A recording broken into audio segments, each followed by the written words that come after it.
రేపే తెలుగుదేశం పార్టీ, జనసేన, భారతీయ జనతా పార్టీల కూటమి యొక్క ఏది సూపర్ 6 సూపర్ హిట్ అనేటటువంటి కార్యక్రమం అనంతపురం వేదికగా జరగబోతోంది. భారీ ఎత్తున జరగబోతోంది. సరే, పత్రికలు రాసేటట్టు 10 లక్షలు వస్తారా, 25 లక్షలు వస్తారా, 5 లక్షలు వస్తారా, 1 లక్ష వస్తారా, సంఖ్య పక్కన పెడితే ఖచ్చితంగా ఫుల్ ప్లేడ్జ్డ్గా సభ నిండుతుంది. అధికారంలో ఉన్నప్పుడు నిండకపోతే ఇంకెప్పుడు నిండుతుంది. నెంబర్ 2. నెంబర్ 3 వచ్చేటప్పటికి ఇక జగన్ని తూర్పారబట్టేందుకు సిద్ధంగా ఉంటారు.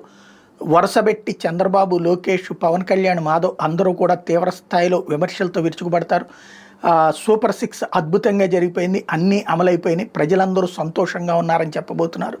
జగన్ టైంలో అరాచకం చేశాడు, విధ్వంసం చేశాడు, అన్యాయం చేశాడు, దాన్ని మొత్తాన్ని బాగు చేశాం, కాపాడాం, పరిస్థితి దారికి తెచ్చాం అని చెప్పబోతున్నారు. జగన్ ఆ విమర్శలు ఫేస్ చేయడానికి, జగన్ మనుషులు ఆ విమర్శలకి ఆన్సర్ చేసుకోవడానికి సిద్ధపడాలి.